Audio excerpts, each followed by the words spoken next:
Indian media, they said that Dr. Zakir Naik is banned in UK, in Canada, in Malaysia, in Indonesia. Some reports said he's banned in 3 countries, some reports said he's banned in 5 countries, some said 7 countries, some said several countries. The fact is that technically and officially, I am only banned in 1 country, that is UK. And we'll come to it later on. There is no other country that I am aware of where I got an official letter or information that I have been banned to enter that country. There are news that I am banned in Malaysia.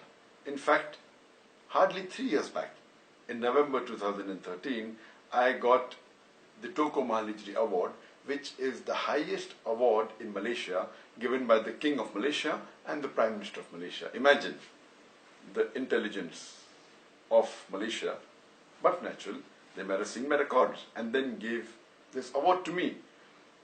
So, and I was just there in Malaysia in the month of April, hardly 3 months back.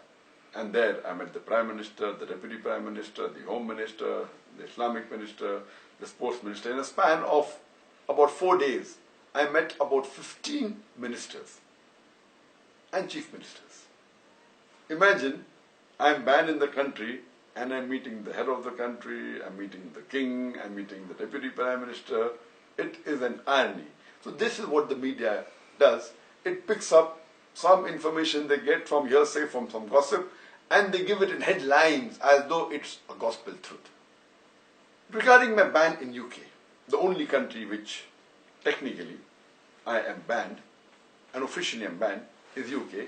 And to tell you correctly, the word banned is not appropriate because in UK, banned means the person who's banned, his lectures cannot be heard on the radio, on the television, his books cannot be sold. That is the meaning of ban. The right technical word for the UK is I am excluded. Excluded means my entry is not allowed in the country of UK. And to know the background of this, in the year 2009, just to tell you, I've been to UK several times. I've been there more than 14, 15, more than 20 times. And the last time I was there, in 2009, the head of the anti-terrorism department, that is Charles Farr, he sent an officer who told me that you have a reach and you can reach those young Muslims who we cannot. So will you help us?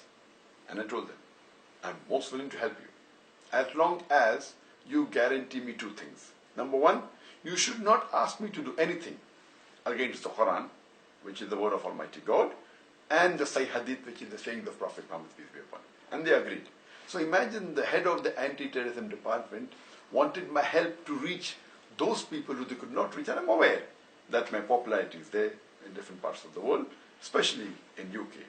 But just a few months later, in the year 2010, the Labour Party, which was ruling, it lost the election, and the Conservatives came to power.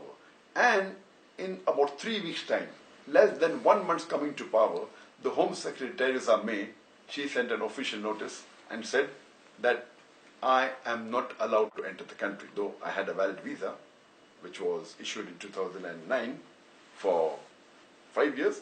It was a multiple entry visa. And it said that I am not conducive to the society of UK. And they quoted few sentences from my speeches. And one speech she quoted that I gave in UK was that I said in my speech in UK that I condemn the 3,000 Americans killed in the 9/11 attack. I condemn more than 50 people killed in the tube bomb blast in London. I condemn more than 180 people killed in Bombay in the serial train bomb blast. But I also condemn the thousands of innocent people killed in Afghanistan, in Iraq, and in Palestine.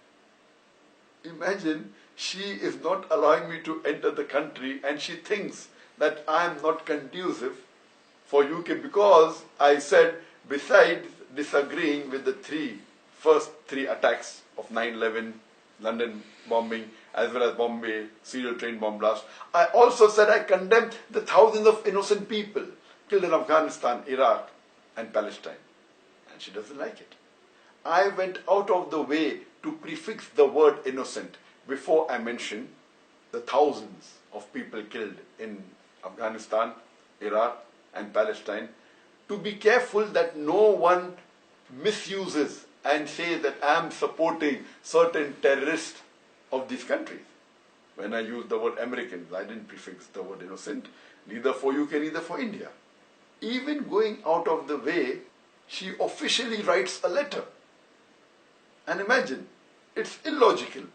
No one in the right sense can ever agree that why am I not conducive when I'm condemning even the attack that took place in America, in London, in Bombay.